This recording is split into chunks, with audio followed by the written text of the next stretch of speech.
convencional 1830 en la celda E de media tensión.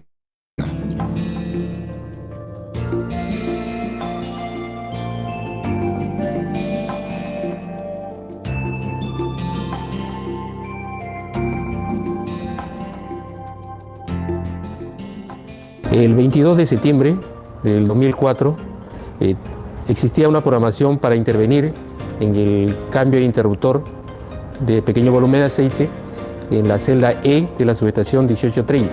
El trabajo que íbamos a realizar era un cambio de un interruptor de potencia, de mínimo volumen de aceite, el cual ya habíamos inspeccionado con el supervisor del UDESUR y ya inclusive ya teníamos todos los materiales para hacer el cambio. El cambio de interruptor de pequeño volumen de aceite en una celda de media tensión consiste en desenergizar primeramente la salida de 10.000, colocar el protector de media tensión, la parte superior de la celda, y luego proceder al retiro correspondiente del interruptor. Una vez retirado se iba a instalar el nuevo interruptor. Previamente, días atrás, se hizo una inspección en conjunto con el contratista Chaubel y el supervisor de Texur, identificando todas las condiciones de riesgo que podrían existir. Llegado el día 22 de septiembre, la cuadrilla en el lugar y con el capataz y el supervisor de Texur llevaron adelante la charla de 5 minutos. A continuación, verificaron los equipos de protección y el buen funcionamiento, operatividad de los equipos y herramientas que tenían que utilizarse. Luego de la charla de 5 minutos, cercamos todas las zonas energizadas y procedimos a instalar el protector. Este tipo de trabajo ya lo habíamos llevado a cabo ya en 2 subestaciones en San Isidro, pero el protector siempre lo he instalado yo, como yo estaba a cargo del grupo de trabajadores. Siempre he contado con un banco de maniobras para poder instalar el protector. En esa oportunidad en esta subestación no había el banco de maniobras. Entonces, previa coordinación con el supervisor, procedimos a ver la forma como podíamos instalar el protector. El maestro, el capataz de mayor experiencia y el supervisor se acercaron a la celda para instalar el protector.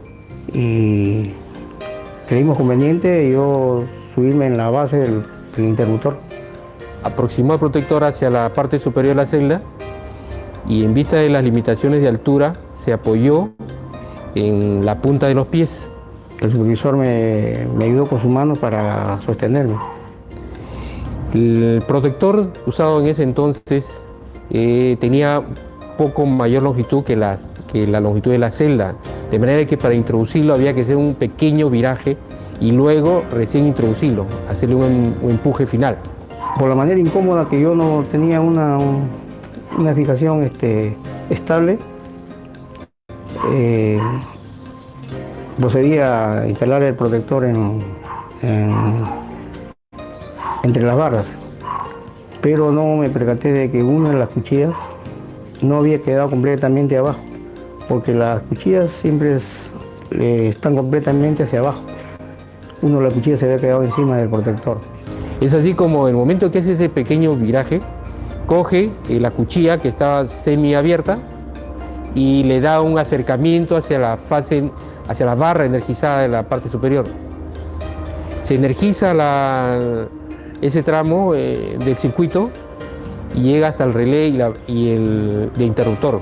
Y me produjo una descarga en el codo, ya que mi codo estaba haciendo contacto con el pin del relé y sufrí una descarga en 10.000 que me desvaneció el cuerpo y el supervisor, como estaba detrás mío, él me sostuvo y no llegué a caer de manera aparatosa, ¿no? Mientras el señor Juan Hinojosa se encontraba colocando el protector de barras en la celda de media tensión para el cambio de un interruptor, hizo un movimiento involuntario y desplazó la primera cuchilla del seccionador con el protector.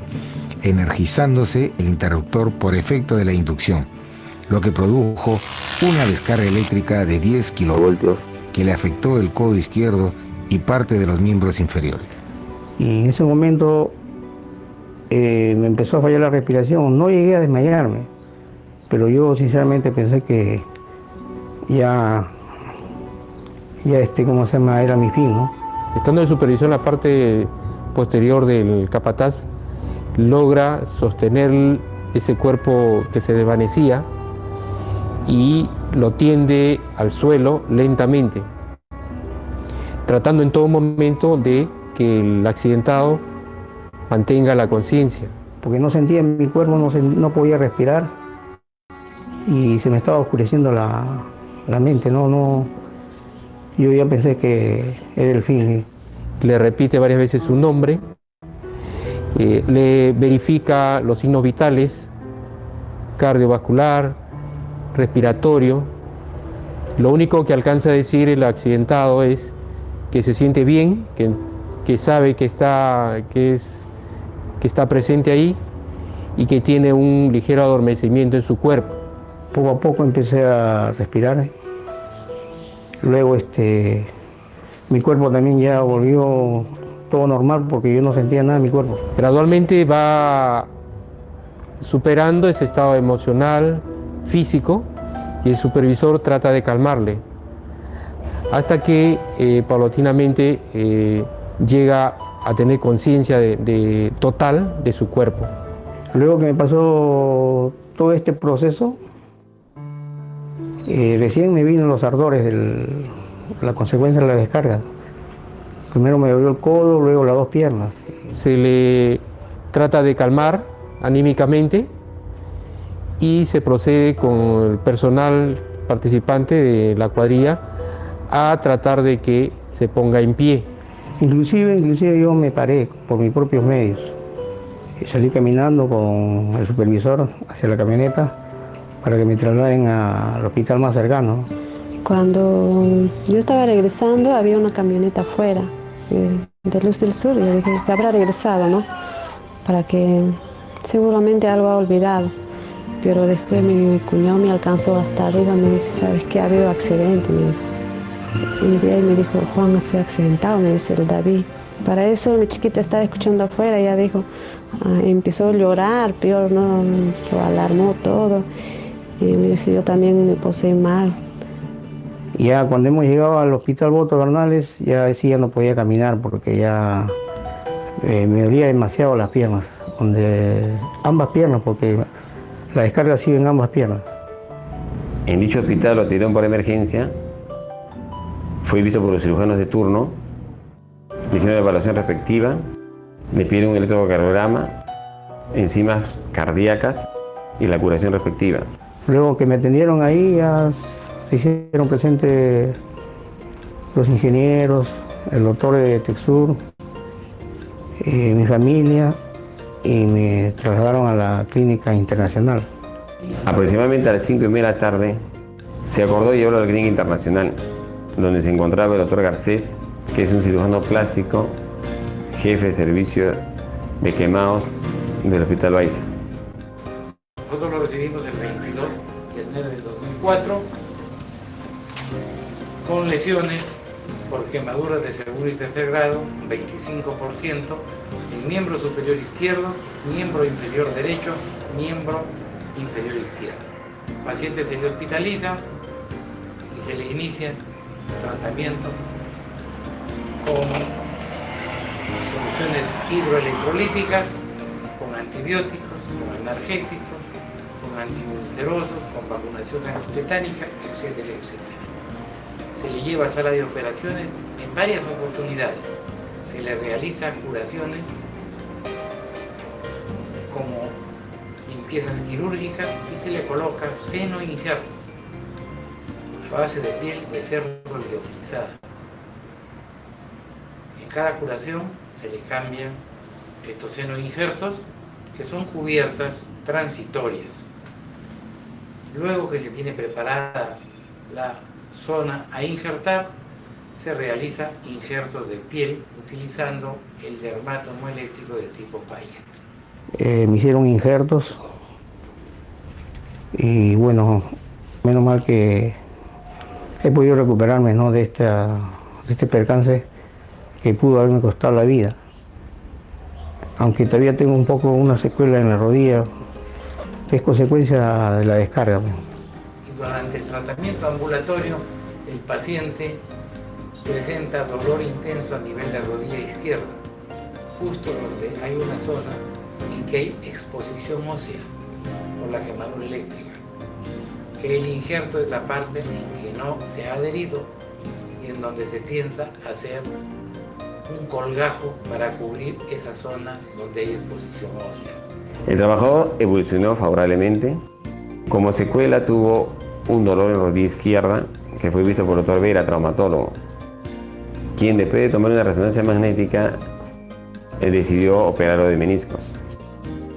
Pasó a medicina física y rehabilitación, donde también fue evaluado y actualmente se encuentra trabajando con buen estado y tiene citas bastante esporádicas ya, básicamente control en la clínica internacional con el doctor Garcés.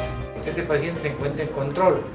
Ahora unos meses vino por acá y se le ha citado para dentro de unos días que retornará para hacerle un control de la zona quemada, que con gran suerte, con curaciones, ha ido cerrando y se ha tapado completamente el hueso que estaba expuesto sin necesidad de llegar al colgajo como lo teníamos pensado. Claro que para recuperarse él demoró más de un año, ¿no? Ha sido difícil porque nosotros hemos visto son lentos, curaciones, todo eso. Pero ahora ya está bien, ya está volviendo a trabajar. Así es que yo veo también a él ya bien. Pero siempre él está con dificultades porque le duele la rodilla. Esos dos las rodillas que le mortifica, creo que levantarse o inclinarse, todas esas cosas, ¿no? Bueno, el tratamiento que me dieron los doctores, profesionalmente hablando, ha sido bueno. Ya empecé a trabajar nuevamente y espero que esta descarga pues, no me traiga consecuencias posteriores. Que no me explico cómo, con tantos años de experiencia, me ha podido ocurrir este accidente, ¿no? Ya que siempre he trabajado con corriente. Me tocó en esta oportunidad justamente por dejarme llevar por la confianza. Y es algo que no debe repetirse con ninguno de ustedes. Que ustedes tienen una familia que les esperan. Como ustedes se darán cuenta, una quemadura eléctrica tiene una serie de complicaciones y hay que prevenirla. Lo importante es hacer medicina preventiva en la quemadura porque ocasiona pérdida de tiempo en el trabajo para recuperarse. El paciente no queda casi siempre contento por las secuelas que quedan. A veces incluso hay que trasladarlo del trabajo que realizaban a otro por porque la zona quemada no les permite el labor. Así que hay que tener mucho cuidado. Yo les recomendaría tener que hacer medicina preventiva, que todos conozcan que hay que prevenir las quemaduras. Una recomendación para todos los compañeros, por más experiencia que tengan, nunca traten de forzar un trabajo. Y compartir, ¿no? Y compartir, si tú no lo puedes hacer, lo puede hacer otro compañero y dejar que otros opinen también, porque a veces otras personas lo pueden hacer mejor que tú. Este accidente, felizmente, no fue grave, ¿no? Por el lugar que sucedió, ha podido ser fatal. Gracias a Dios, el accidente ocurrido al señor Juan Hinojosa no tuvo consecuencias fatales. Por ello, TecSur ha tomado una serie de medidas preventivas para evitar que se produzcan situaciones similares. Estas medidas son: desarrollo del primer borrador del procedimiento para esta tarea, revisión y seguimiento con ensayos en campo del procedimiento propuesto, evaluar mejoras en el diseño de los protectores de celda, evaluar instalación de barrera adicional de protección en cuchillas, Aislar cuchillas como medida temporal. Elaboración del instructivo para el uso del protector de celda. Difusión del accidente a la supervisión de Texur y al personal contratista. Implementar bancos de maniobras en las camionetas de la supervisión. Realizar simulacros, charlas y cursos de capacitación al personal de Texur y al contratista. La falta de concentración durante el trabajo, el posicionamiento inseguro e inestable del trabajador, así como el exceso de confianza del supervisor en el trabajador, por la gran experiencia que éste tenía, nos puede conducir a situaciones muy graves como las que hemos visto en el presente video. Antes del inicio de los trabajos en la planificación, la supervisión de Texur, Luz del Sur y contratista deben inspeccionar el lugar de trabajo e instalaciones, detectar y registrar los riesgos y peligros potenciales, posturas inadecuadas, altura inadecuada para la operación, puntos de tensión presentes, etc. Establecer las medidas de control de estos riesgos y el procedimiento de la tarea a realizar. En la charla de seguridad de 5 minutos, la supervisión indicará al personal sobre los riesgos potenciales de la tarea.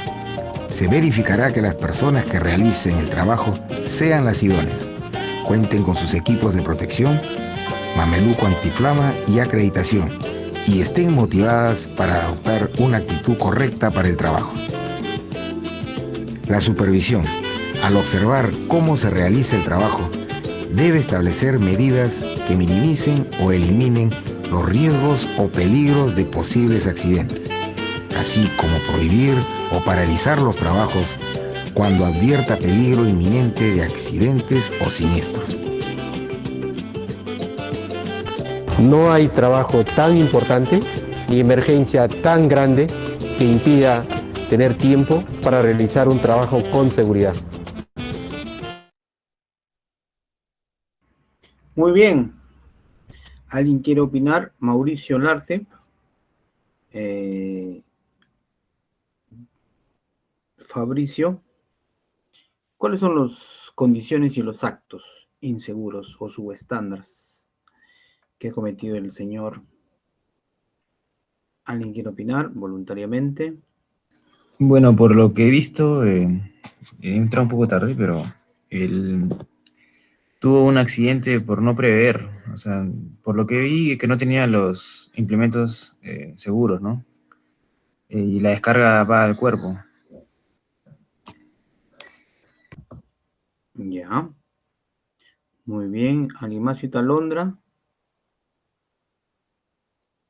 Cita. Según lo que vi en el video, lo separé por 3 causas, actos y condiciones, y también en tratamiento. En condiciones podemos ver que el protector de longitud era menor a la celda, el trabajador tenía incomodidad y la altura inadecuada. Actos: subirse a la base del interruptor, que es lo que produjo la descarga eléctrica, colocarse en las puntas de pies en esta base, no verificar antes de poner el protector. Las causas fueron la descarga eléctrica, le dejaron secuelas, quemadura eléctrica y un dolor en la rodilla que ya le queda para toda su vida. Y los tratamientos es la operación a sus meniscos. Ya, muy bien, ¿no? Aquí también lo que yo puedo agregar, y con mucha experiencia, yo he visto muchos de estos casos, la confianza en trabajar. A veces en las empresas de generación eléctrica hay técnicos empíricos y técnicos de escuela, le llaman, ¿no?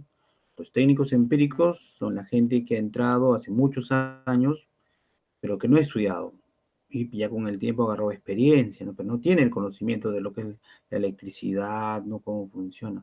Y hay otros técnicos que vienen, por ejemplo, de TechSoup, de Senati, que son muy buenos y conocen, ¿ya? Pero bueno, hay una mezcla de todo esto. Entonces el trabajador, yo veo que él tuvo un exceso de confianza, ¿no? Él quería hacer el trabajo. Ahí veo también muchos defectos. ¿Dónde estaba el supervisor? Acuérdense, todo trabajo de alto riesgo, que son 5, acuérdense en la clase anterior, 5 trabajos de alto riesgo, ¿no? Trabajo en altura, espacio confinado, con electricidad, con gases y inizaje de carga, ¿no? Esos 5 trabajos de alto riesgo se tiene que tener un supervisor, alguien que esté mirando ese trabajo y viendo cómo que se cumpla, sobre todo un procedimiento de cómo se debe hacer ese trabajo. Ahí veo que no había un procedimiento, porque último, recién establecen el procedimiento. Los procedimientos son muy importantes. Tener un instructivo de trabajo de cómo vas a hacer esa actividad, qué elementos vas a usar, qué controles vas a tener, es muy importante. Entonces, a pesar de que se ha hecho el IPER, y el IPER es muy importante evaluar el riesgo in situ, o sea, en el lugar también debieron haber hecho el IPER C continuo, que le llaman en minería, o el ATS, ya que tiene la misma metodología del IPER. O sea, en el momento que vas a realizar, tienes que otra vez evaluar el IPER. Por ejemplo, ahí no tenía un banquito, ¿no? Ese banquito de madera, muchos lugares en patios de llaves tienen, pero obviamente ahí, justo ahí, no tenía. Y el señor era bajito, ¿no? Se nota que no podía llegar, o sea, ergonomía en el trabajo. O sea, tiene que estudiarse si ese trabajo era para una persona más alta. Y por eso se tiene que hacer el procedimiento, sobre todo en las actividades críticas, joven. Acuérdense, cuando ustedes vayan a mina, a una construcción, una obra, determinen cuáles son las actividades más peligrosas, más riesgosas, donde la gente se puede morir, y ahí tienen que ponerle el punto y hacer un procedimiento bueno, correcto, y sobre todo una supervisión eficiente y eficaz, ¿no? Porque donde se puede morir la gente, ahí tienes que estar. Como supervisor SOMA, tienes que estar ahí, ¿no? El tiempo te va a dar la experiencia, te va a dar eso para que ustedes conozcan. Muy bien, vamos ahora sí a ver el IPER, la metodología IPER C. Para eso nos vamos a prestar el de la Universidad Mayor de San Marcos, ¿no? Justo hubo un seminario el mes pasado de la Universidad Mayor de San Marcos, ¿ya? Lo mismo que ellos están aprendiendo, ustedes van a tener lo mismo, ¿correcto?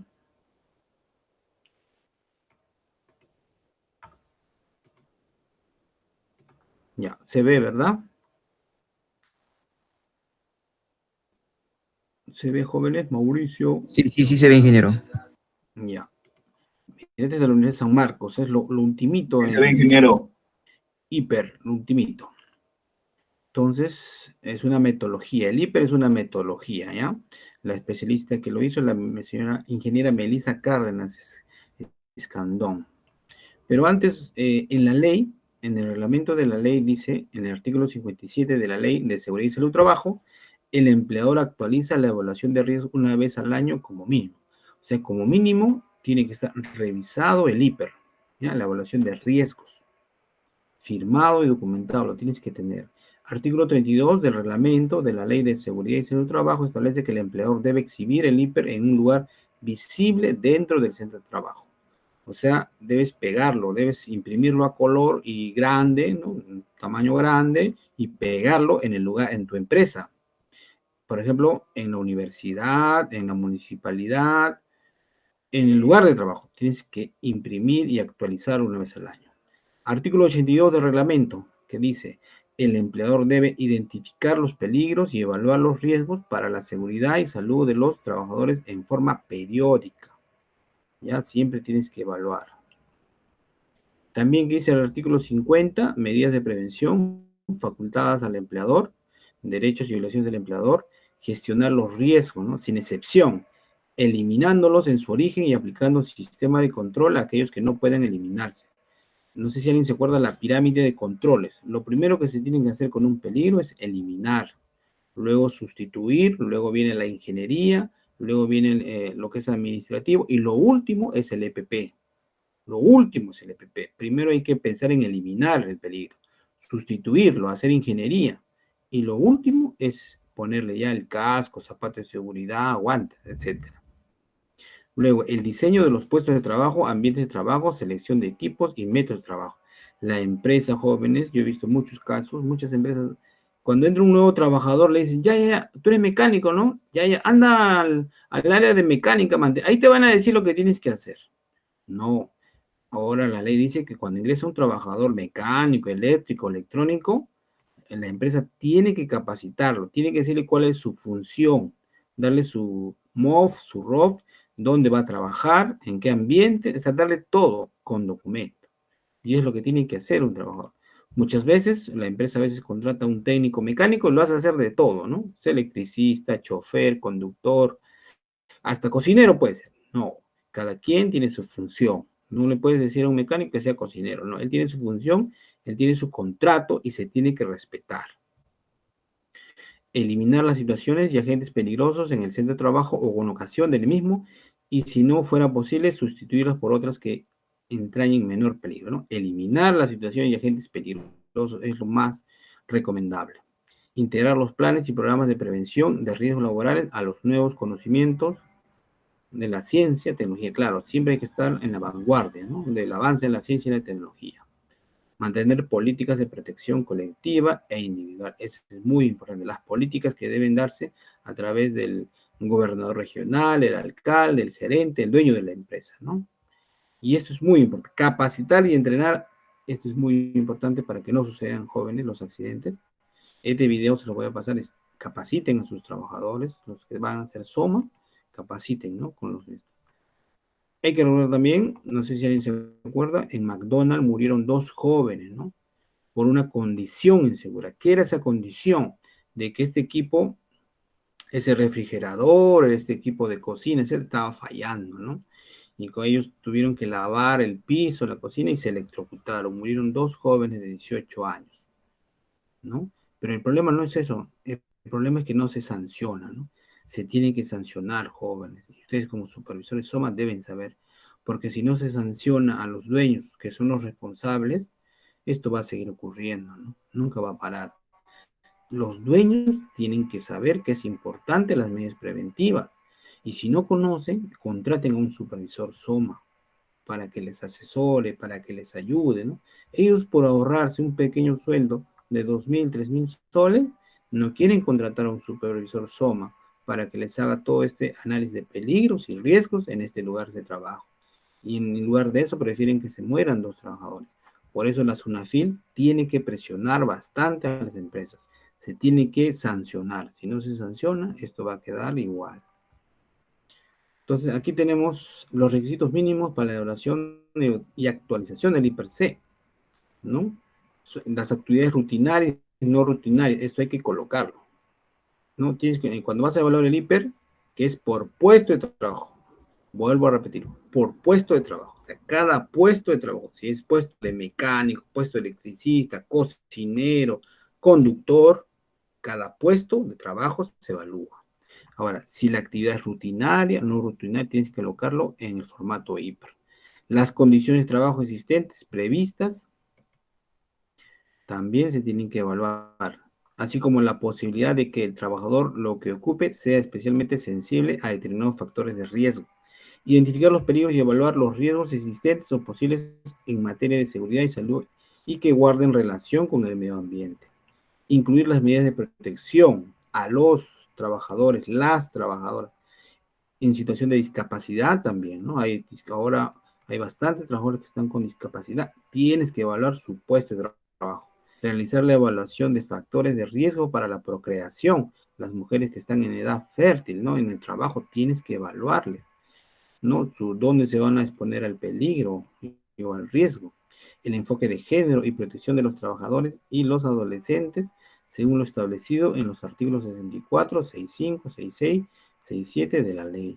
Los datos estadísticos recopilados producto de la vigilancia de la salud colectiva de los trabajadores. Eso es muy importante, los datos estadísticos.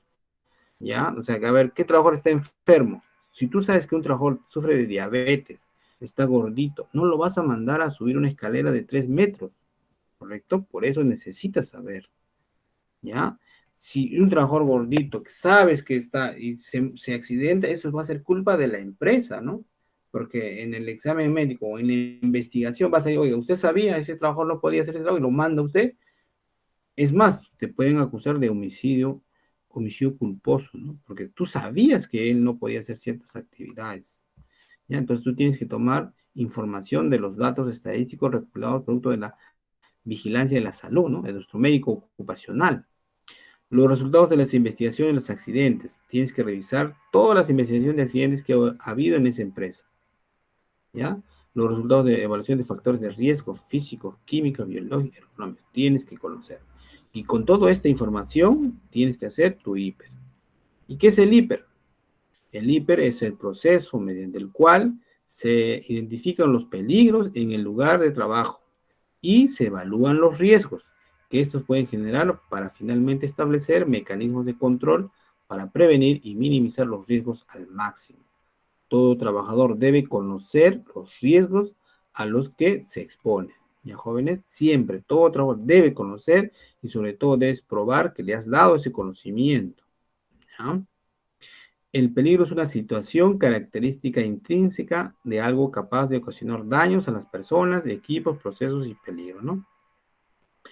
Entonces, ¿qué cosa, qué objeto, qué fuente de energía a mí me puede hacer daño, ¿no? Esto da fuente también de energía, acto, condición con potencial de causar daño, también ese es un peligro. ¿Correcto? Entonces, conclusión, el peligro es algo que puede causar daño, en otras palabras, ¿ya? Más simple, ¿no? El peligro es algo capaz de hacernos daño. Tipos de peligro, ¿no? En el peligro tenemos peligros físicos, ¿no? Por ejemplo, el ruido, las radiaciones electromagnéticas, ¿verdad? Es un peligro físico. Los químicos, peligros químicos, tenemos los ácidos muriáticos que se utilizan para lavar, limpiar los baños, etc.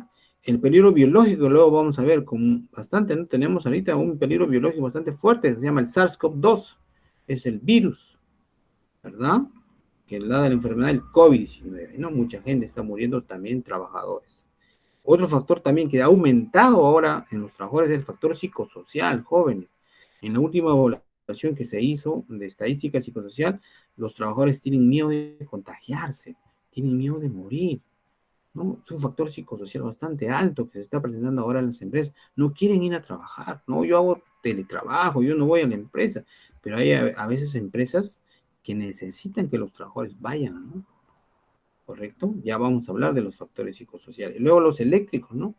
En una empresa de generación eléctrica hay alta tensión, pero la tensión alta o una tensión baja que hay en las casas no hace mucha diferencia. Igual la electricidad en baja tensión, o sea, en las casas, que son 220 voltios, la corriente eléctrica igual te mata, ¿no? Un paro cardíaco y adiós. Es un paro cardíaco. Siempre, acuérdense que cuando pasa la electricidad, siempre va a haber un paro cardíaco. Mecánicos, ¿no? Acá los mecánicos también, ¿no? Y los disergonómicos, ¿no? Esos son los tipos de peligros. Ejemplo, por ejemplo, aquí, operar en un equipo sin autorización, ¿no? Si un trabajador no tiene autorización para hacer este trabajo, no debe hacerlo. Aquí tener una postura inadecuada, siempre este es antiergonómico, ¿no? Debe usar las piernas, ¿no? Debe arrodillarse y usar piernas más que todo. Herramientas inadecuadas, ¿no? Eso igual en el trabajo pasa. A veces quieren hacer algo y no encuentran la herramienta y por estar apurados utilizan unas herramientas que no es. Personal en equipo, nunca se debe hacer esto, ¿no? Los carritos esos son para trabajo, no es para llevar trabajadores. Pero a veces en la empresa uno encuentra diferentes tipos de trabajadores. Riesgo. Riesgo es la probabilidad, según el reglamento de la ley, es la probabilidad de que un peligro se materialice en determinadas condiciones y genere daños a las personas, equipo y el ámbito. Pregunta clave para identificar el riesgo: ¿qué me puede pasar o qué me podría pasar? El riesgo se determina de la multiplicación de la probabilidad y la severidad. ¿Ya? El riesgo se determina de la multiplicación de la probabilidad y la severidad, ¿no? Ese riesgo, probabilidad y severidad. Riesgos, ¿no? El riesgo sí se puede medir. Hay riesgo alto, medio y bajo. Lo que queremos es que siempre el riesgo sea bajo. Entonces eso tiene que ver con la probabilidad y la severidad. La probabilidad es, por ejemplo, a ver, chica Arlet Flores. ¿Cuál sería la probabilidad de un dado que me saque el número 6? ¿Cuál sería la probabilidad?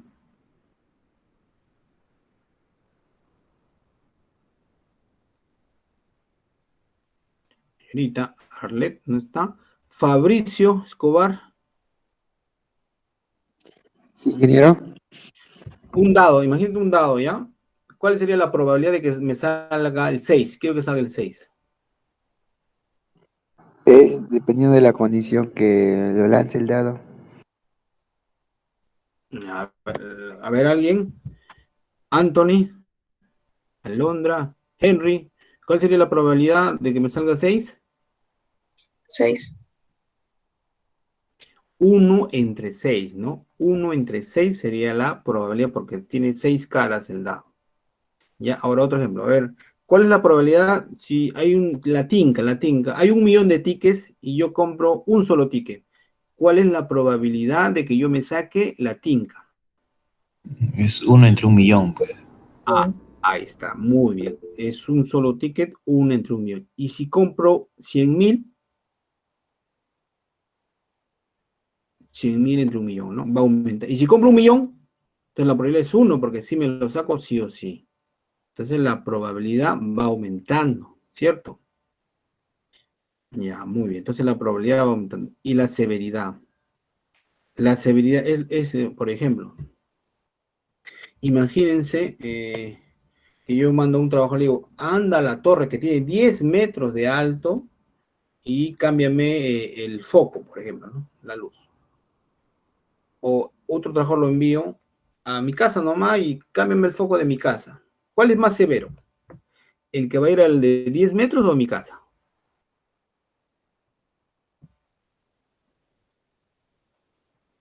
¿El de 10 metros? El de 10 metros, porque a 10 metros se va a matar, pues, ¿no? 10 metros. En cambio, si vas a tu casa, bueno, te puedes golpear, sí. No es tan severo, ¿ya? Entonces, el riesgo va a aumentar si es severo. Por ejemplo, si yo tengo un vaso, una botella, imagínense una botella con agua con gasolina, perdón, gasolina, y en el otro tengo agua sucia nomás con un poquito de tierra. ¿Cuál es más severo, la gasolina o el agua con tierrita?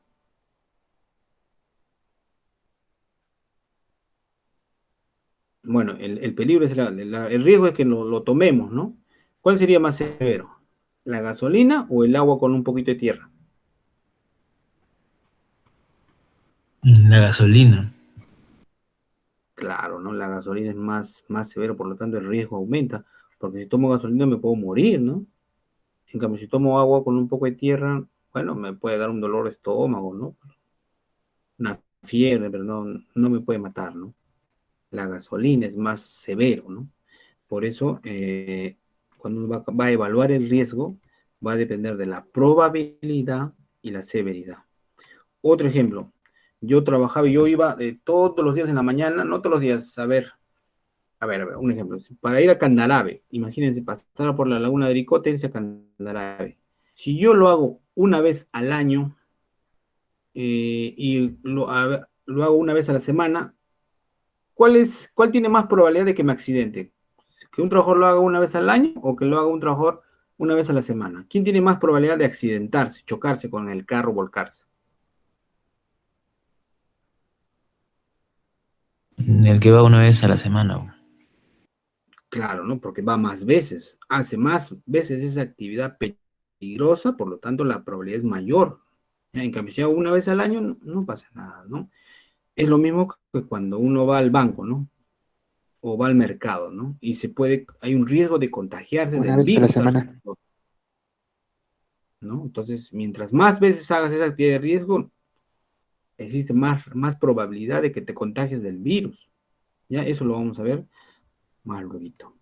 Muy bien, entonces, los peligros se identifican efectivamente aquí: inflamable, biológico, radioactivo, ¿no? Ionizante, energía eléctrica, explosión, inflamable, corrosivo, etcétera, ¿no? Los riesgos se evalúan, ¿no? Se depende del combustible, por ejemplo, si trata de entrar en diferentes riesgos, ¿no? Si es gasolina, tiene riesgo alto; GLP, riesgo medio; si es diésel, riesgo bajo, ¿no? Un punto importante, hay que identificar el peligro. ¿Qué es? ¿Cuál es el peligro? Hay que identificarlo y señalarlo. Para saber qué peligro conlleva, si la dotación es combustible, el peligro se identifica como sustancia, material, combustible, inflamable. Hay que identificarlo bien. El secreto está en identificar bien el peligro, ¿no? Como vemos aquí. Aquí vemos también peligro o riesgo. Aquí hay varios peligros, que es la condición y el acto, ¿no? Y los riesgos, ¿no? La probabilidad. Evaluación de riesgos. Se volverá a realizar la evaluación de riesgos cada vez que se pretendan hacer cambios en la organización, el sistema de gestión de seguridad y salud en el trabajo, la tecnología, los procesos, las instalaciones, las maquinarias y equipos en la legislación. Por ejemplo, ustedes tienen una organización, imagínate que la universidad tiene un rector, pero luego cambian los puestos, cambian de nombre, cambian la organización, tienes que hacer nuevamente el IPER, la evaluación. Cambias el sistema, igual. Cambias la tecnología, te compras nuevos carros, por ejemplo, en la minería. Van a comprar, dice, camiones autónomos, ¿ya? Tipo robots. Entonces, si estás cambiando la tecnología, también tienes que cambiar el IPER. Los procesos, ¿no? Por ejemplo, si produces cemento con una tecnología y luego hay otra tecnología novedosa y la cambias, también tienes que evaluar nuevamente el peligro y el riesgo hacia los trabajadores. Las instalaciones, tú trabajabas, por ejemplo, en Alto Alianza y luego te mandan a Ciudad Nueva, ya igual cambia las instalaciones, cambian los peligros, hay que evaluar nuevamente los riesgos, las maquinarias, equipos, y si cambia la ley, también hay que evaluar nuevamente el riesgo. Evaluación de riesgos. Las variables que existen para la evaluación dependerá de la metodología empleada, ¿no? Frecuencia por severidad igual riesgo. Luego probabilidad por consecuencia por exposición igual riesgo, ¿no? Este es un método binario. Hay varios métodos. La ley no nos obliga a hacer un método determinado. Nos dice, escojan un método, ¿ya? Y normalmente vamos a escoger un método que todos usamos. La metodología se define, la metodología para esto, esta metodología se define de acuerdo a su alcance, naturaleza, el nivel de implementación del sistema de gestión de seguridad y salud del trabajo, para determinar si necesitaremos aplicar una matriz reactiva o proactiva. Una matriz reactiva significa después de que ocurra el accidente y proactiva es antes de que ocurra. Hay que tomar todas las medidas preventivas. Siempre hay que ser proactivo, ¿no? Siempre pensar en lo que pueda pasar y anticiparse a eso. Siempre estar proactivo. Prevé la identificación y priorización en la atención de los niveles de riesgos altos y críticos para implementación de controles. Muy importante, ¿no? La metodología debe adecuarse a las características de la organización y sus necesidades. Aquí tenemos algunos métodos de evaluación de riesgo. Método binario es más simple. El método FINE, otro método de evaluación ABC, métodos para peligros disergonómicos. Ya para peligros particulares como ergonómicos, psicosociales, hay otras metodologías, ¿no? Por ejemplo, en psicosociales me acuerdo que hay un programa, hay todo el IRSA, no me acuerdo exactamente, donde evalúan bien los riesgos psicosociales y también el método para los factores disergonómicos. Este es muy importante, jóvenes, el establecimiento de controles, ¿ya? Primero, en un hiper tiene que haber la eliminación, tiene que estar la eliminación. Luego la sustitución, o sea, hay que sustituir el peligro. Luego la ingeniería, o sea, hay que hacer trabajos de ingeniería para minimizar el peligro y el riesgo. Luego el administrativo, ¿no? Controles CPP, permisos, PETAR, procedimientos, ATS, hipercontinuo, etc. Y lo último es el EPP. Y esto tiene que estar en el hiper. Y ahora vamos a verlo. Entonces, por ejemplo, eliminación. Si tú en tu fábrica tienes un lugar donde botas mucho humo, porque usas, por ejemplo, carbón, entonces elimina, pues, ¿no? Usa gasolina o diésel, ¿no? Cuesta mucho, pero tienes que eliminar. La ley dice que elimines el peligro, porque ese humo está afectando a los trabajadores. Sustitución. Mira, acá este trabajador está cargando con la mano en su espalda, cajones, cajas. Entonces, sustituye, ¿no? Cómprale un carrito, pues, un carrito así que vaya cargando, ¿no? O usa ingeniería, ya mira, usa la tecnología, ya estás llevando las cajas en estas mesas, ¿no? Con tecnología. O si no, también usas administrativo, controles, ¿no? Check, manual de procedimiento, manual de operación, instructivos, ATS, etcétera, ¿no? Y por último, el EPP, casco, seguridad, guantes, lentes, ¿no? ¿Correcto? Pero siempre tiene que estar en este orden, ojo. Y es por puesto de trabajo. El hiper es por puesto de trabajo. ¿No? Por ejemplo, acá tenemos un tigre. El peligro es como un tigre. Para poder controlarlo o establecerlo, hay que encerrarlo en una jaula y con candado. Y así lo mantenemos controlado. Siempre va a haber peligro en un lugar de trabajo, siempre. Siempre hay peligro. La vida es un peligro también, en la calle es un peligro, ¿no? Nos roban, nos asaltan, los ómnibus nos quieren atropellar, las combis, etcétera. Tan es un poco peligrosa también, ¿no? Entonces, acá tenemos ya una matriz, ¿no? Una matriz de identificación de peligros y evaluación de riesgos y controles, ¿no? Que es una de las más sencillas, ¿ya? Acá vamos a ver. Y ahora vamos a la práctica, como dicen, vamos a la práctica del hiper. Voy a mostrarles un hiper que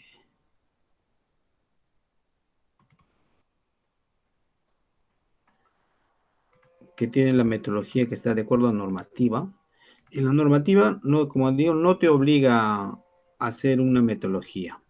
Hay una metodología bien simple que simplemente dice peligro, riesgo, nomás lo colocas y ya va el resultado. Esta es una metodología CB. Es un Excel. Se está viendo.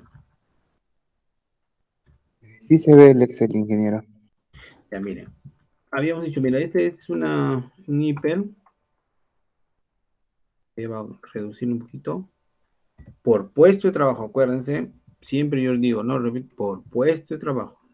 El puesto de trabajo, si es. Ahora, para hacer un hiper también hay que hacer un mapa de procesos. Tienes que tener los procesos de tu empresa.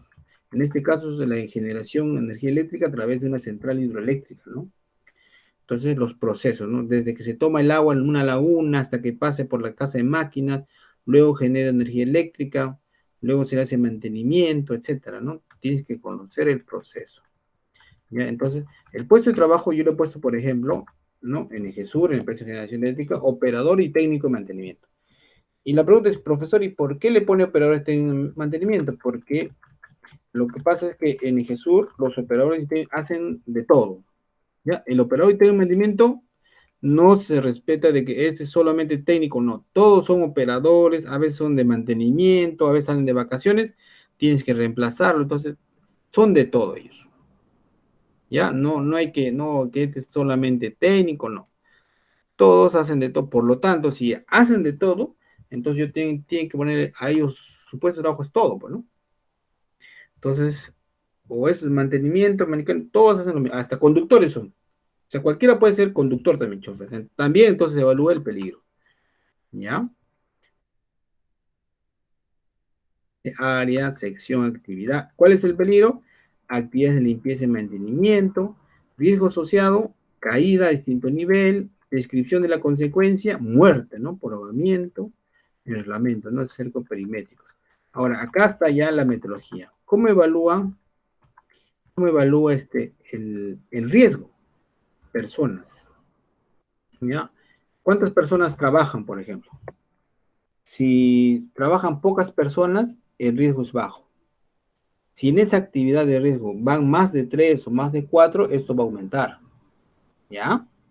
Entonces, si esa actividad de riesgo hacen pocas personas, en esta variable de personas va a un valor de 1, o sea, bajito. ¿Ya? Pero si hubieran, por ejemplo, 10 personas, acá valdría 3. Y todo cambiaría. No, pero en este caso solamente lo hace 2 trabajadores, entonces el riesgo de 1 nomás. Luego, acá mira, procedimiento. No sé si se puede ver, lo puedo agrandar. Este es acá el muy importante, mira, procedimiento. Si esa actividad que va a ser de riesgo tiene un procedimiento existente, si tiene, entonces, y los trabajadores lo conocen y lo comprenden, un procedimiento de esa actividad de riesgo, el riesgo es mínimo, es 1. Pero si no tiene procedimiento, los trabajadores no conocen, entonces acá el riesgo es alto, pones 3. ¿Ya? Entonces el procedimiento es importante. Capacitación. ¿Lo has capacitado al trabajador en esta actividad? ¿Conoce los peligros y riesgos? ¿Le has tomado algún examen al trabajador? No, profesor, que así nomás, que esto, que el otro. No, entonces, si no lo has tomado, el riesgo aumenta. ¿Lo has hecho con manejo defensivo de los conductores? A ver, Franklin, ¿has hecho manejo defensivo de los trabajadores de la municipalidad? ¿A Franklin? ¿Ya se salió Franklin?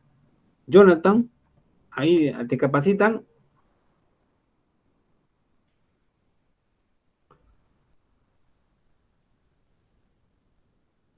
Mauricio Olarte, ¿Está? Sí, sí, ingeniero, dígame. ¿Tú estás haciendo prácticas, creo, en la municipalidad? No, no, no, no, no. No estoy haciendo prácticas todavía. Ya, miren. En la municipalidad hay conductores, ¿cierto? La pregunta es, ¿le han hecho capacitación en manejo defensivo? ¿Conocen manejo defensivo? No manejo defensivo en la municipalidad, es solo en la mina, que sepa. Pero ¿y por qué no hacen en la municipalidad? También deben hacer manejo defensivo. ¿Le han tomado examen a ver si conocen los reglamentos de tránsito? Ustedes saben que cuando tienen que tomar el examen, porque muchos a veces sacan su brevet pagando, ¿no? Entonces tú como SOMA tienes que asegurarte de que tu trabajador conozca los reglamentos y conozca sobre todo el manejo defensivo. El manejo defensivo es una técnica. Entonces tienes que tomar el examen, ¿ya? Ya Henry, Fabricio, tienen Anthony, tu trabajador allá en la mina donde estás, maneja bien, tienes que tomar el examen. Y obviamente que para eso tú tienes que saber, ¿no? Haber aprobado el curso de manejo defensivo. Tienes que conocer. Ellos tienen que saber. ¿Ya? Entonces la capacitación en la actividad, en la labor, si no está capacitado, el riesgo es alto. Luego la exposición. La exposición tiene que ver en la actividad, con dónde se hace, en qué lugar, ¿no? ¿Correcto? Entonces, tenemos persona, procedimiento existente, capacitón, exposición. La suma da 5, por ejemplo, acá. 1 más 1, 2 más 2, 4 más 1, 5. La severidad, hay severidad alta, baja y media. Le da 2. Luego se multiplica, 2 por 5, 10. 10 es un valor que es moderado, ¿no? Y las medidas de control aquí, capacitación del personal en forma segura de trabajo y aplicación de PETs y el formato ATS. Procedimiento escrito de trabajo seguro y el formato de ATS. Bien, vamos a ver el otro. El informe ejecutivo, miren. La metodología hiperenzima. Voy a compartir. Un segundito. Siempre cuando uno va a hacer un estudio de riesgos, tiene que hacer un informe, ¿no? ¿Ya? Por ejemplo, esta es de las centrales hidroeléctricas Aricota. ¿Ya? Entonces, una central hidroeléctrica no es muy complicada, ¿no? Genera energía eléctrica a base de agua, ¿no? La fuerza del agua mueve las turbinas y las turbinas generan energía eléctrica, ¿no? Genera energía de alta tensión. Entonces, este es un informe de esta consultora, se llama Enviro Project de Lima, que ha hecho este trabajo. Primero, generalidades, ¿no? Objetivos, descripción. Tienes que conocer, o sea, la experiencia un poco de la empresa donde vas a hacer el hiper, tienes que conocer algo, ¿no? Mínimo 1 año, 2 años que hayas conocido el lugar de trabajo. Luego tienes que ver la metodología, que son reuniones de trabajo, encuestas. Mira, en este caso, Pareción ha hecho encuestas, se realiza una serie de preguntas a los trabajadores si conocen el peligro, el riesgo. Si, o sea, ellos están evaluando, ¿no? al trabajador. Hay un formato. Luego una inspección visual, un reconocimiento de la instalación, a ver si tiene señales de seguridad, avisos, etcétera. Una lista de verificación, un checklist, ¿no? Formato de comprobación para registrar los posibles peligros. Correcto. Luego la valoración del riesgo, ¿no? El propósito es evaluar el riesgo potenciales, identificando mediante este procedimiento, el cual está dirigido a estimar la magnitud, ¿no? Mediante un análisis, evaluación y el establecimiento de medidas de control para administrar los riesgos identificados. Cada uno de los riesgos es evaluado en base a su grado de riesgo. ¿Ya? Aquí está, mira. Este es... Sí se ve, ¿no? A ver, señorita. Sí, sí se ve. Ya, señorita Arlet Flores está. Ingeniero. Ya, una lecturita, a ver, por favor. Índice 1, 2, 3. Miren. Personas expuestas de 1 a 3, de 4 a 12 y más de 12. ¿Ya? Habíamos dicho que si ese trabajo de riesgo lo hacen de 1 a 3 personas, el índice, o sea, el valor de riesgo es 1. Pero si lo hacen de 4 a 12, el valor de riesgo es 2. Y si lo hacen más de 12 personas, el valor es 3. el índice va aumentando. Habíamos dicho también que el procedimiento existente, si existe un procedimiento, ¿no?, bien hecho, bien detallado, ¿no?, el procedimiento es importantísimo. Quiere decir que han evaluado ese peligro y ese riesgo, por lo tanto han hecho un buen procedimiento. Si hay un buen procedimiento, el trabajador lo conoce los peligros, sabe cómo hacer el trabajo, es uno. Pero si existe un procedimiento, pero los trabajadores no lo han capacitado, no lo han entrenado, los trabajadores conocen a media caña nomás ese procedimiento, el índice es 2. Y si ese trabajo de riesgo no existe, el índice es 3. ¿Ya? El índice es 3, o sea, es alto. ¿Correcto? Mira, este es el formato. Ahora, capacitación. Si el personal está entrenado, está capacitado, tiene experiencia, conoce los peligros, siempre hay capacitación en seguridad y salud de trabajo, ¿no? Por ejemplo, manejo defensivo, en identificación de materiales peligrosos, manejo de materiales peligrosos como el ácido, etcétera. Entonces, el índice es 1. O sea, siempre hay un programa de capacitación en esa institución, sea la municipalidad, una empresa, el gobierno regional, todos. Entonces, esas personas están capacitadas. Pero si no, o sea, parcialmente, le has tomado examen, sacan 10, por ejemplo, le has preguntado a los trabajadores, ¿conoce usted peligro? ¿Sabes qué es riesgo? La corriente eléctrica es peligrosa, te puede matar. ¿No sabe, no reconoce? Uy, el índice es 2. Si hay lugares, ¿no?, donde el personal no está entrenado, no conoce nada, no sabe qué es peligro, no sabe qué es riesgo, no sabe qué es sí, pero nada, wow, el índice es 3, aumenta. ¿Ya? Entonces, la capacitación es muy importante. Si tú tienes a tu personal bien capacitado, bien entrenado, el índice de riesgo es mínimo, es 1. ¿Ya? Ahora, la exposición al riesgo. Esa actividad de riesgo que vas a hacer, ¿cuánto tiempo va a durar? ¿3 horas? ¿4 horas? ¿5 horas? ¿6 horas? ¿Cuánto tiempo va a durar? Por ejemplo, a ver, Mauricio, a ver, quien trabaja en la municipalidad. Van a hacer, por ejemplo, imagínense, van a viajar a Candarave, tienen reunión ahí con los alcaldes. Wow, ese tiempo, ¿cuánto es? De aquí a allá es 3 horas, 6 horas, wow, el riesgo es alto. O sea, la exposición al peligro de un choque, etcétera, va a incrementarse, ¿no? Son mayor a 6 horas, entonces el índice es 3. Entonces, si vas a hacer una actividad de riesgo, hazlo en el menor tiempo posible, es lo que te dice acá. ¿Ya? Menor de 3 horas.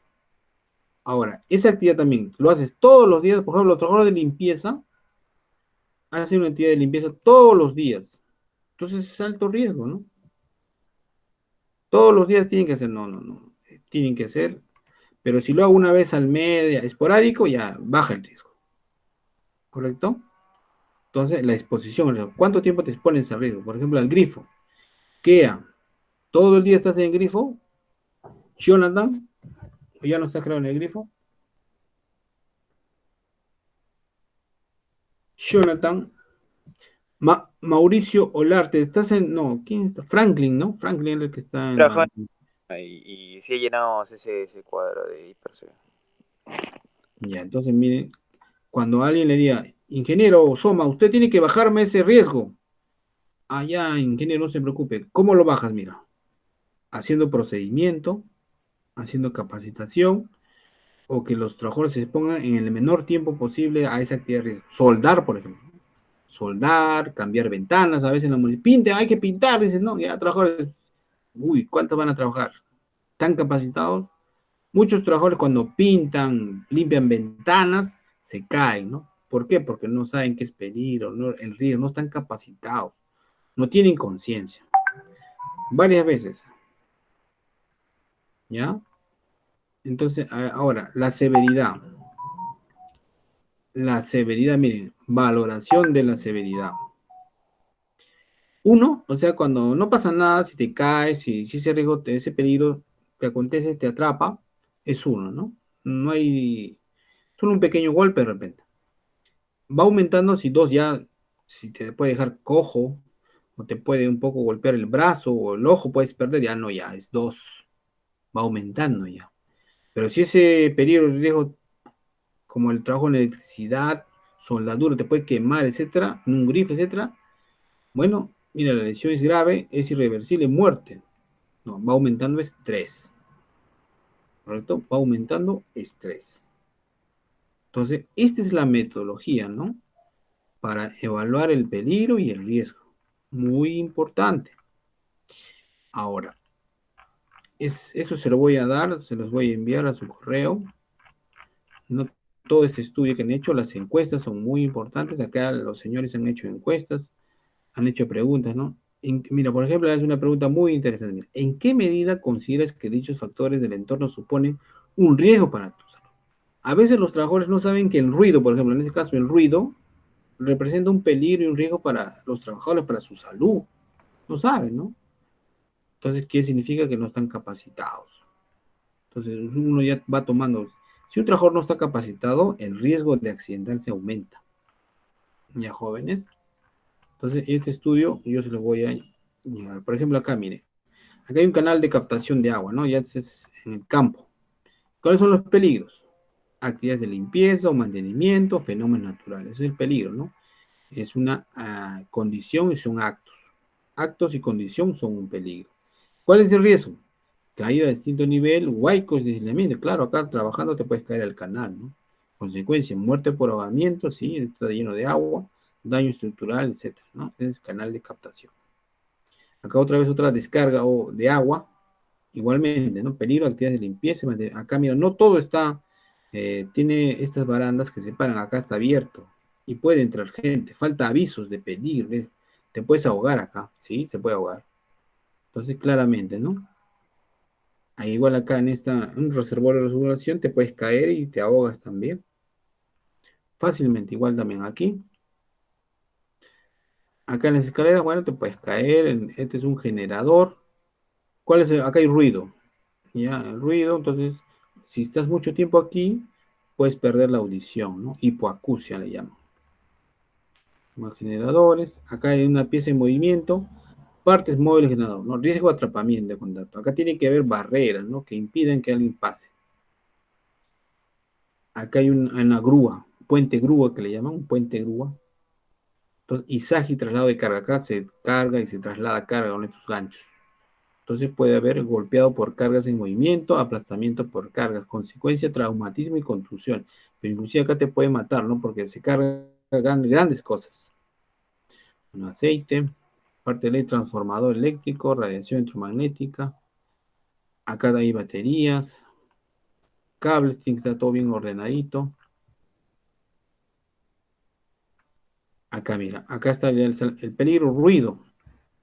Puntos energizados, acá hay puntos energizados, claro hay que tener mucho cuidado, ¿no? Son los peligros que hay. Acá hay este tanque a presión de aceite, ¿no? Es un tanque de CO2 para apagar incendios. Bombas para el aceite más que todo. Este es un peligro, ¿no? Una caja de fusibles que está abierta es un peligro, puede haber descarga eléctrica, riesgo de electrocución.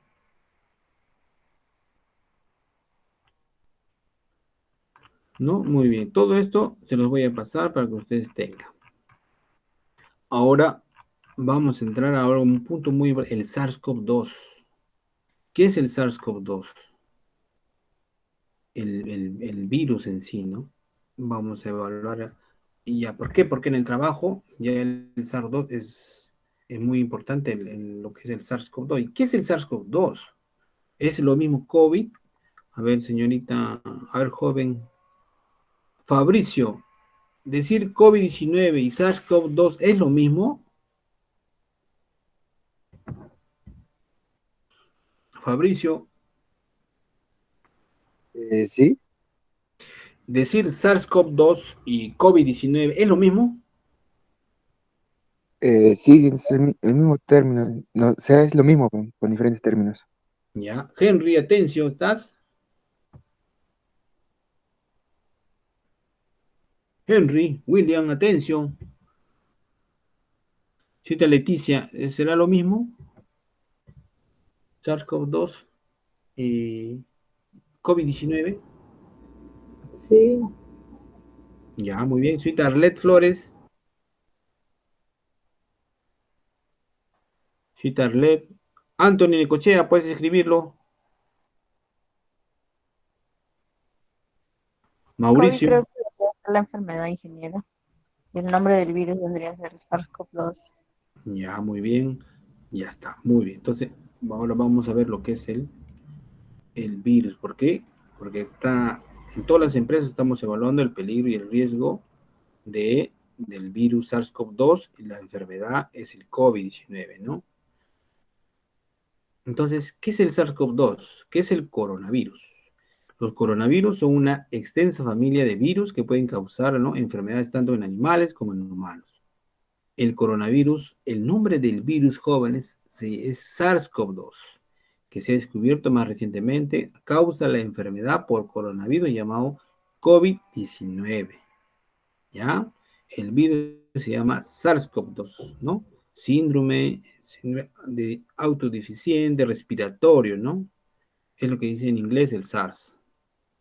¿Ya? ¿Y qué es la COVID-19? La COVID-19 es la enfermedad infecciosa causada por el coronavirus que se ha descubierto más reciente, tanto el nuevo virus como la enfermedad eran desconocidos antes de que estallara el brote de Wuhan en China en diciembre del 2019. ¿Cómo se produce? ¿Cuál es el problema de este virus? Es que este virus ingresa a nuestro sistema y se replica en millones y millones de copias. Engaña a nuestro sistema, a nuestra célula, ingresa con engaños y utiliza nuestro sistema de células para hacer sus copias. Y ya saca miles y miles de copias. Imagínate, todo el cuerpo del sistema comienza a hacer copias de este virus. Y ese es el problema, ¿no? Va directamente a los pulmones también. Le gusta ir a los pulmones. Entonces, cuando vamos a hacer la evaluación de riesgo de un trabajador, tiene que estar el SARS-CoV-2. De hecho, tiene que estar. Entonces, en el peligro, ¿cuál es? Exposición al virus, ¿no? SARS-CoV-2. Infraestructura, el lugar de trabajo, contacto directo entre personas en casa de transporte, hay que evaluar el riesgo. Evento de exposición peligrosa, potencialidad de contagio en el lugar de trabajo y en general la enfermedad COVID. Severidad. Y para eso tenemos que conocer bien esto del virus SARS-CoV-2, ¿no? Vamos a ver este videíto del SARS-CoV-2. Presten atención.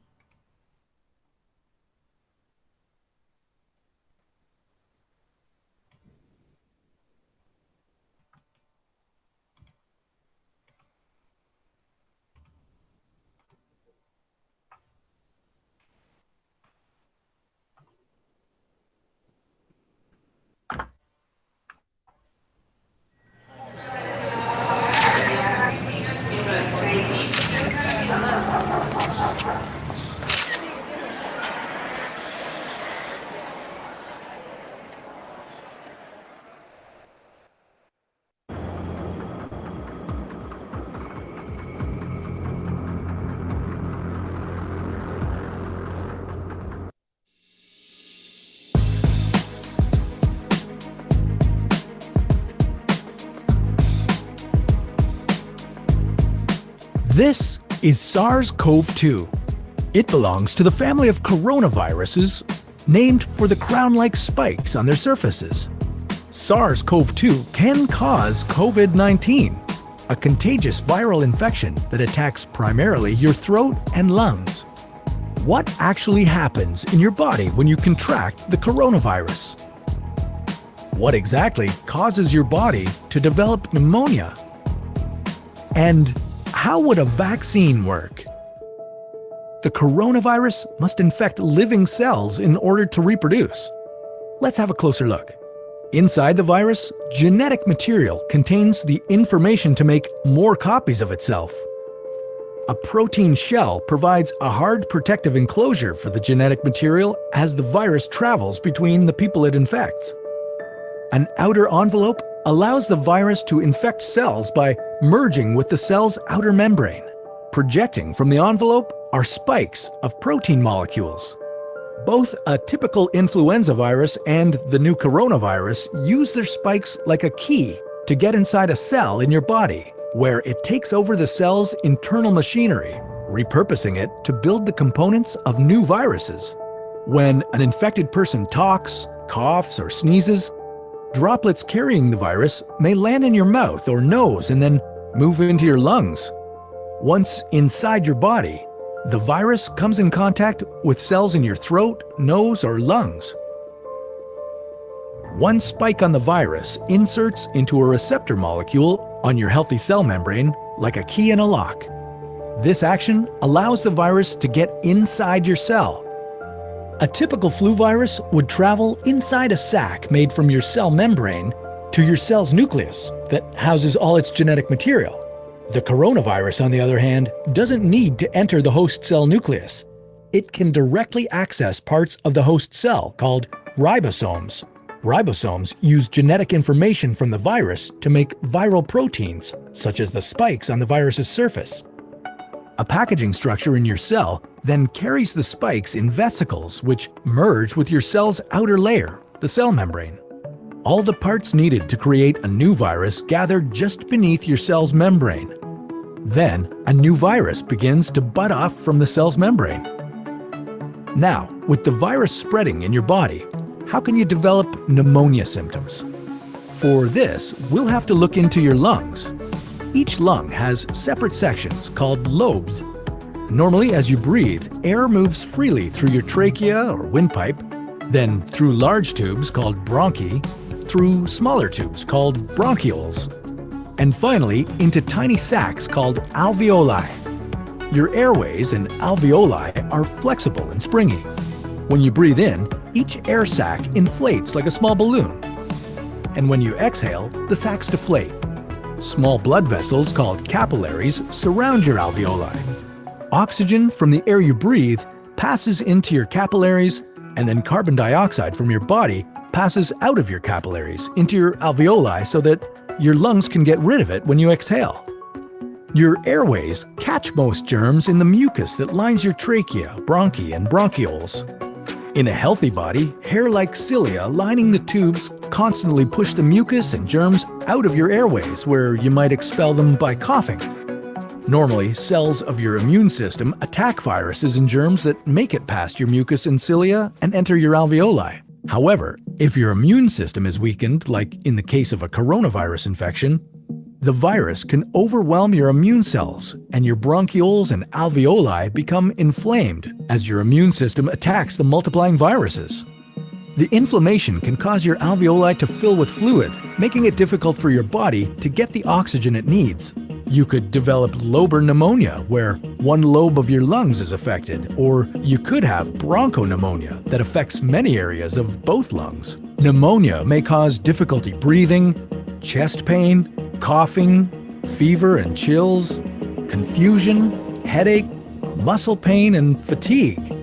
It can also lead to more serious complications. Respiratory failure occurs when your breathing becomes so difficult that you need a machine called a ventilator to help you breathe.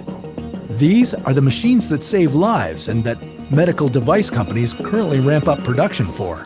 Whether you would develop these symptoms depends on a lot of factors, such as your age and whether you already have an existing condition. While this all sounds scary, the push to develop a coronavirus vaccine is moving at high speed. Studies of other coronaviruses led most researchers to assume that people who have recovered from a SARS-CoV-2 infection could be protected from reinfection for a period of time. But that assumption needs to be backed by empirical evidence, and some studies suggest otherwise. There are several different approaches for a potential vaccine against the coronavirus. The basic idea is that you would get a shot that contains faint versions of the virus. The vaccine would expose your body to a version of the virus that is too weak to cause infection, but just strong enough to stimulate an immune response. Within a few weeks, cells in your immune system would make markers called antibodies, which would be specific for only the coronavirus, or specifically its spike protein. Antibodies then attach to the virus and prevent it from attaching to your cells. Your immune system then responds to signals from the antibodies by consuming and destroying the clumps of viruses.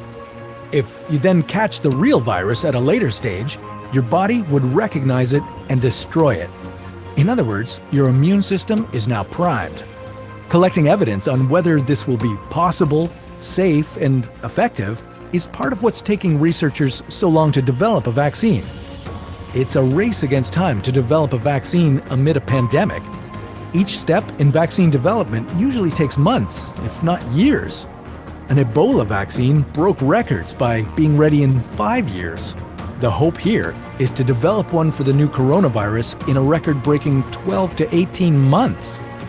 While all of this will take time, stay home if you can, to protect the most vulnerable. And don't forget to wash your hands for at least 20 seconds and as often as possible.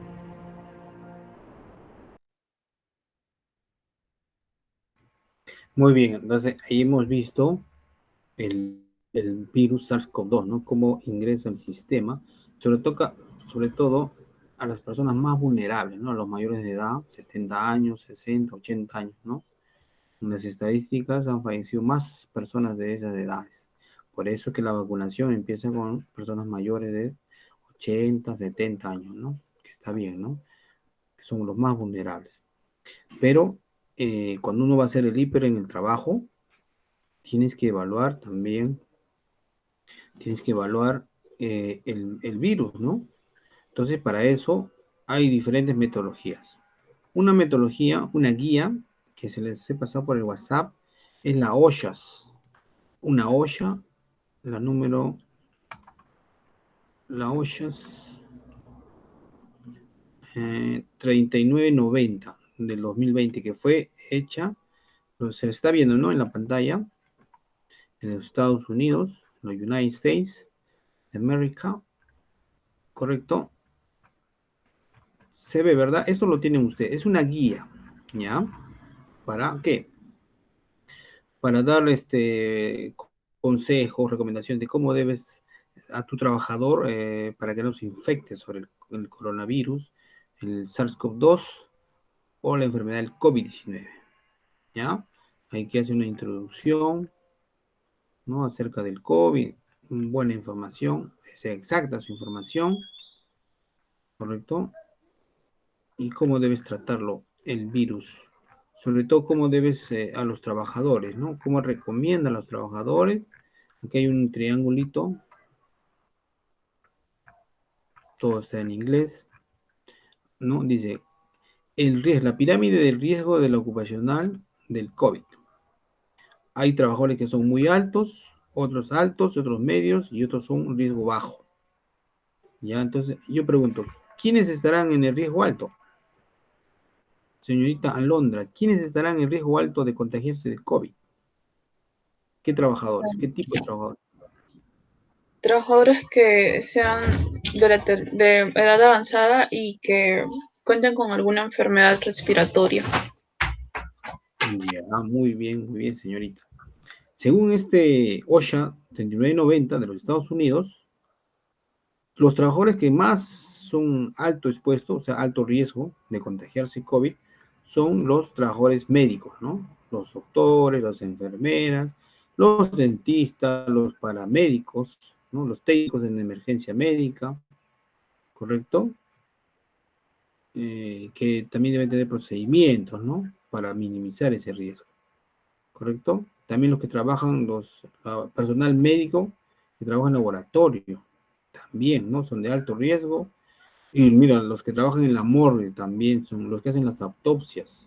Los que envuelven los cadáveres, jóvenes, mira, los que envuelven los cadáveres, los cuerpos, ¿no? De las personas que han muerto por COVID, esas personas son de alto riesgo, así lo recomienda esta norma. ¿Ya?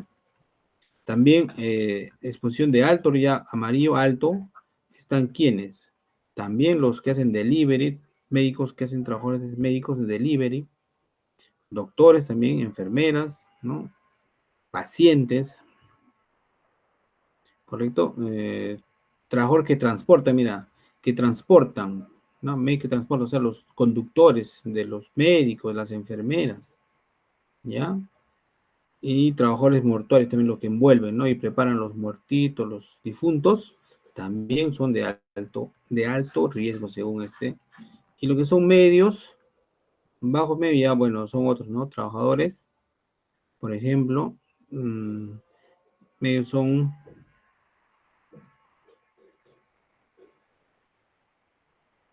no se han infectado, no se han expuesto mucho al COVID, trabajadores comunitarios, grupos de trabajo de este riesgo, a los que viajan, ¿no? Los que viajan, los trabajadores que viajan, trabajan en aeropuerto, en terminales terrestres, tienen un riesgo medio, obviamente porque reciben personas de diferentes lugares del mundo o del país, donde esté. Entonces tienen un riesgo medio de exposición. Ya, en general, el público en general, ¿no? Mira, acá el riesgo medio, el público en general que recibe personas. Y los que tengan expuesto riesgo bajo, ya bueno, otras personas que no tienen nada que mucha exposición, que trabajan en su casa, ¿verdad? Esto es lo que nos recomienda, ¿ya? Nos recomienda esta guía de cómo debemos clasificar a los trabajadores si son de alto riesgo, bajo riesgo. Por ejemplo, aquí hay un trabajo que a mí me parece que es de alto riesgo. ¿Cuál es? Por ejemplo, los trabajadores de limpieza. No se los ha considerado acá. Deberían estar, para mí, es de entre alto y muy alto. Los de limpieza, claro, los que recogen la limpieza de las casas, ¿no? Ellos se están exponiendo terriblemente, ellos también deben ser vacunados, porque son, para mí, también son de primera línea, igual que los enfermeros, ¿o no? ¿Ustedes qué dicen? Los que trabajan limpieza en un hospital, ¿son de alto riesgo? Yo creo que sí. Entonces, también en el hiper, que se va a hablar, se tiene que decir, esos son trabajadores de alto riesgo. Otra forma es el banding, control banding, que es un método español de España. Ya, ahí vamos a abrirlo. Muy bueno también este control banding, esta metodología para evaluar el riesgo. Ya, aquí se los voy a presentar. Eso también lo tienen ustedes cuando en su trabajo le digan, tienen que evaluar el virus SARS-CoV-2. Entonces ya tienen dos metodologías, ¿no? La OSHAS 3990, que es del 2020, y también este protocolo de evaluación de riesgos laborales frente al nuevo coronavirus SARS-CoV-2, método de evaluación semi-cuantitativa, más conocido como el control banding, ¿ya? Control banding. Y tiene 4 evaluaciones. Control banding, acá está, control banding, es un término inglés adoptado para denominar los métodos de evaluación del riesgo mediante la clasificación semi-cuantitativa de la peligrosidad de los agentes biológicos y de su exposición potencial, ofreciendo según el grado de riesgo una propuesta de medidas de control. Entonces, miren, vamos a ver, ellos tienen el índice de exposición geográfica, el escenario de riesgos, contacto estrecho, caso positivo de espacio de trabajo, disposición de equipo de protección individual y el índice de ventilación ambiental. Mira, vamos a ver cada uno de ellos. ¿Qué significa?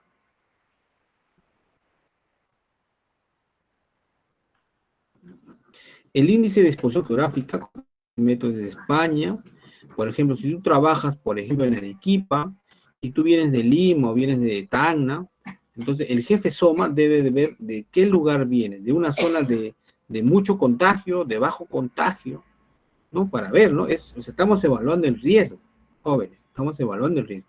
Entonces, el índice de exposición geográfica, en qué lugar donde tú vives, por ejemplo, en Lima, si es San Juan del Lurigancho, si es Comas, si es La Molina, Miraflores, hay que ver que si esos distritos tienen mucha infección. Eso es muy importante para saber el riesgo. El otro es el escenario de riesgo, ¿no? Según las recomendaciones ministeriales, exposición al riesgo, ¿no? Personal sanitario. Ahora, ¿qué es personal sanitario, asistencial o no asistencial que atiende en caso confirmado o investigación sintomático? Técnico de transporte sanitario. O sea, ¿qué hace el trabajador? ¿Qué hace? ¿Ya? De exposición de bajo riesgo, también personal sanitario, con actividad laboral no incluye contacto estrecho con el caso confirmado, por ejemplo, acompañantes para traslado, celadores, camilleros, etc. Y bajo riesgo, bajo probabilidad de riesgo, bueno, trabajadores comunes, no tiene nada que ver, no trabajan en un hospital, nada, ¿no? Personal administrativo, técnico de transporte sanitario, ¿no? Personal de seguridad. Contacto estrecho. ¿Qué significa contacto estrecho? Caso positivo. Contacto estrecho, definición es de persona sintomática que haya proporcionado cuidados a un infectado, probable o posible contagiado con COVID. O sea, que tú eres un familiar que ha tenido COVID, pero tú no tienes, pero tú puedes contagiar porque eres un asintomático. Entonces, esa persona también es de riesgo. Entonces, quien haya estado en el mismo lugar con un caso positivo, o sea, tienes que preguntar, si va al lugar de trabajo, oye, tú has estado con un caso, sí, mi mamá, mi tía, no, mi prima, etc. mi amigo ha tenido, yo estar en contacto, entonces es sospechoso. Tienen que hacerse las pruebas, ¿no? Para descartar. ¿Ya? Contactos casuales, se llama contacto estrecho. Espacios de trabajo, mira, dice, la gestión actual de la prevención de los riesgos laborales debe ajustarse a la situación excepcional causada por el COVID, y por ello toma especial importancia la necesidad de ser rigurosos en la información que se pone a disposición de los profesionales. ¿Ya? Los espacios de trabajo tienen que ser abiertos. ¿Ya? Los equipos de protección personal también es muy importante, ¿no? Las máscaras faciales, ahora estamos usando doble máscara, que es muy bueno, muy doble protección, se puede decir. Otro índice es muy importante, este índice, escuchen bien, es el índice de ventilación del área de trabajo. El lugar de donde ustedes trabajan tiene que estar ventilado, mucho mejor si es al aire libre. ¿Ya? El riesgo va a disminuir, el riesgo de contagio de COVID va a disminuir. Pero si el lugar de trabajo es cerrado, tengan la certeza que el riesgo de contagio aumenta. ¿Ya? Por eso siempre he dicho, los bancos tienen que abrir sus ventanas para que ingrese el aire. Porque si usted ingresa a un banco, está cerrado, está corriendo un riesgo porque ese aire no se está moviendo. No hay una ventilación adecuada. ¿Ya? Entonces tienen que ventilarse los lugares de trabajo. Por eso los restaurantes, si quieren funcionar, al aire libre y separados. Ya aquí lo más importante es que la gente no tenga contacto, no se acerque, no haya grupos. Lo peor que puede haber es que haya agrupación de gente, ¿no? De hecho, que hay una probabilidad mayor de que se contagien, ¿no? ¿Correcto? Entonces, estos dos manualitos son muy importantes si ustedes le van a pedir evaluar el riesgo. Ya tienen una metodología, el del OSHA 3990 y este que se llama el Control Banding. Muy interesante, que se lo estoy dejando para que ustedes lo tengan.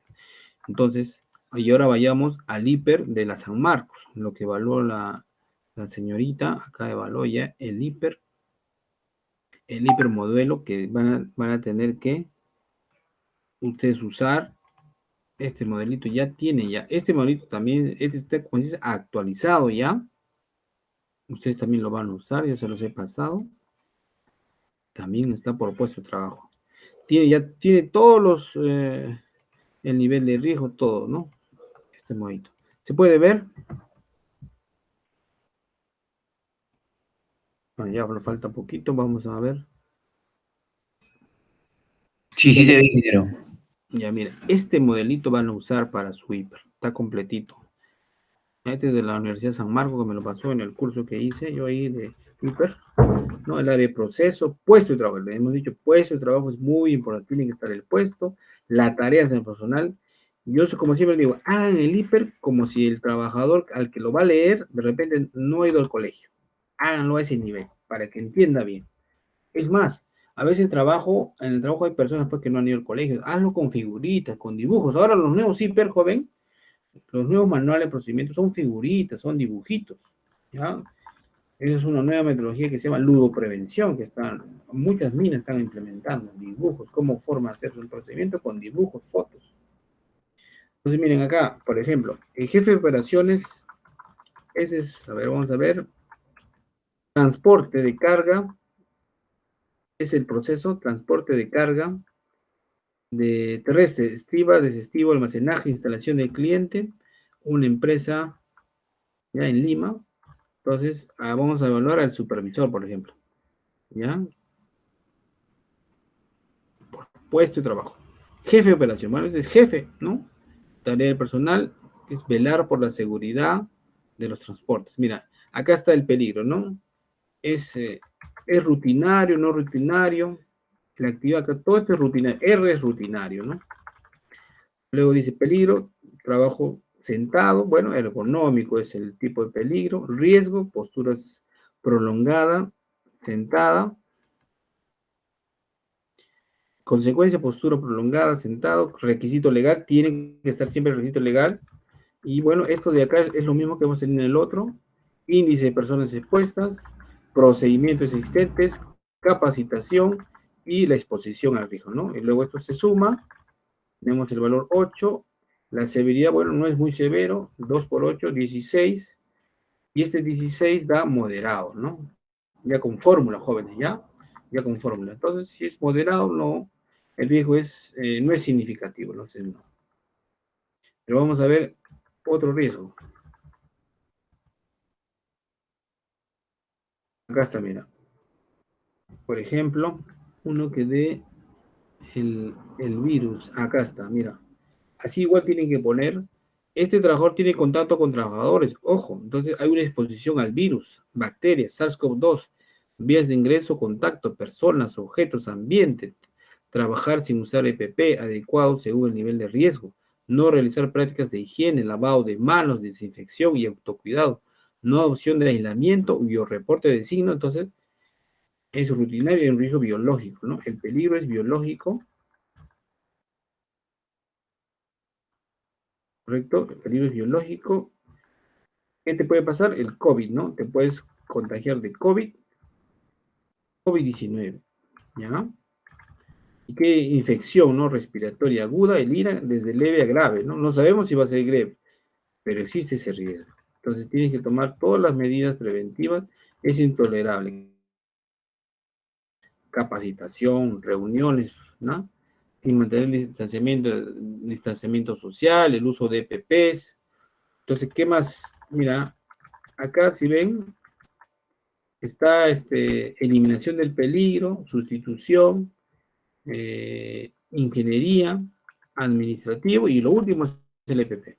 Acuérdense que esa es la pirámide de jerarquía de controles. ¿Ya? Primero siempre eliminación, ¿no? Eliminar reuniones presenciales, por ejemplo. Todo tiene que ser virtual. Perfecto. Sustitución, bueno, no puedes sustituir mucho, ¿no? Desinfectar, por ejemplo, ¿no? Ingeniería. Acá ingeniería, ¿no? Hacer protocolos de actuación frente al COVID, es ingeniería. Administrativos. Control administrativos, capacitación, ¿no? En lo que es el COVID, capacitación en lo que es el COVID, ¿no? Protocolo de acción del COVID. Todo eso nota. Y lo último en EPP, dar los EPPs adecuados al trabajador, como uso de mascarilla, guantes, desechables, etcétera, ¿no? Para lo que es el COVID-19. ¿Ya? Y con esos tú bajas, ya el riesgo disminuyes y ya lo vuelves a evaluar y el riesgo va a estar bajo. La idea es que todos sean nivel de riesgo bajo o moderado y que no sea significativo, y entonces recién ese trabajador puede hacer esa actividad. Y que tú no le bajas el riesgo, no puede hacer la actividad. Tienes que bajarlo, sea como sea, ¿no? ¿Cómo lo bajas, profesor? ¿Cómo lo bajamos? Con capacitación, con procedimientos, con exponer menos tiempo a esos trabajadores, ¿no? No se olviden de la ingeniería, de esto es la medida de control, las propuestas de ingeniería. Primero eliminar, sustituir, ingeniería, ¿no? Que es bastante importante. ¿Correcto? ¿Alguna preguntita sobre el virus SARS-CoV-2? Entonces, este es el hiper o el formato que deben usar, ¿ya? Y es el que se les he pasado cuando se van a estar como SOMAS, supervisores de seguridad, utilicen este formato. ¿Ya, jóvenes? Muy bien, nos vamos a quedar aquí. Mañana nos vemos a las 7 para continuar. Si no hay alguna preguntita. Aquí este está completito, ¿no? Tiene todos los peligros y la tabla de peligros completita, ¿no? Que esto van a tener ustedes, se lo estoy pasando. Ahorita lo voy a pasar nuevamente a la WhatsApp. Y ya mañana en la mañanita les paso una pruebita así, rapidita, para afianzar el conocimiento que hemos aprendido hoy día de lo que es hiper, ¿no? Y lo más importante, hay que practicar, ¿ya? Hay que practicar, hacer el hiper siempre, para que nos salga bien una identificación de peligros y evaluación de riesgos. Jóvenes, nos vamos a quedar aquí. ¿Alguna preguntita, consulta? Mañana nos vemos.